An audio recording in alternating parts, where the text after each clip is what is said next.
नमस्कार दोस्तों, आज की इस वीडियो में हम आपको एक रहस्यमयी पौराणिक कहानी सुनाने जा अमावस्या और पूर्णिमा की। यदि आप इस पौराणिक कहानी के बारे में जानते हैं कमेंट में बताएं, और यदि नहीं जानते हैं तो चलिए देखते हैं इस रहस्यमयी पौराणिक कहानी को सुनते हैं।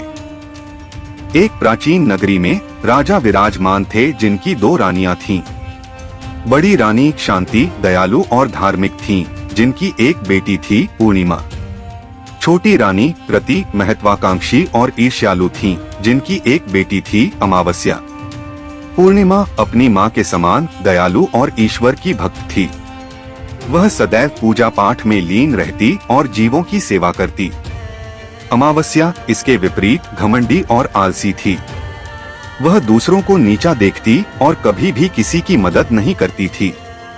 एक दिन रानी शांति बीमार पड़ गईं और उनका देहांत हो गया। राजा विराजमान शोक में डूब गए। रानी रति ने इस अवसर का लाभ उठाया और अपने पति को बहला फुसलाकर रानी बन बैठी। रानी रति ने अमावस्या को लाड़ प्यार देना शुरू कर दिया, जबकि पूर्णिमा को दरकिनार कर दिया। पूर्णिमा को महल के एक छोटे से कोने में रहने के लिए मजबूर किया गया, जहां उसे कठिन परिश्रम करना पड़ता था। पूर्णिमा ने अपनी किस्मत को स्वीकार कर लिया और धैर्यपूर्वक अपनी पीड़ा सहन करती रही। वह जानती थी कि उसकी मां की आत्मा उसे देख रही है और वह सदैव उसके साथ है। एक रात पूर्णिमा को सपने में देवी चंद्रमा दिखाई दी। देवी ने पूर्णिमा को आशीर्वाद दिया और कहा, तुम्हारी भक्ति और धैर्य मुझे प्रिय हैं। मैं तुम्हें सदा पूर्णिमा का चंद्रमा बनाकर तुम्हें सम्मानित करूंगी। अगले दिन आकाश में पूर्णिमा का चंद्रमा अपनी चमकदार रोशनी बिखेर रहा था।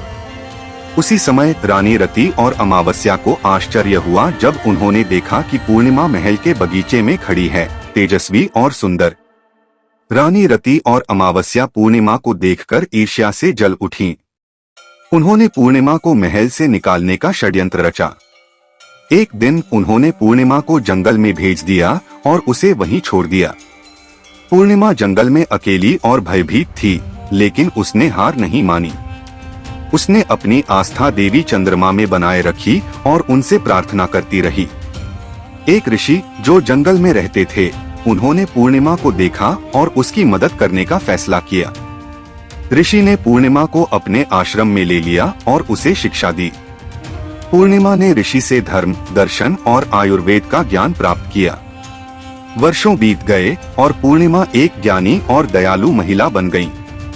जंगल के लोग उनसे प्रेम करते थे और उन्हें मां पूर्णिमा कहते थे।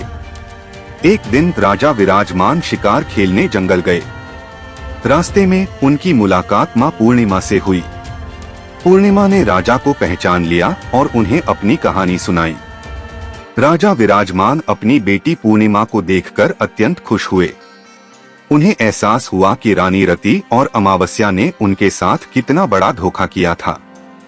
राजा ने पूर्णिमा को महल वापस लाया और उसे सिंहासन का उत्तराधिकारी घोषित किया। रानी रति और अमावस्या को उनके अपराधों के लिए दंडित किया गया।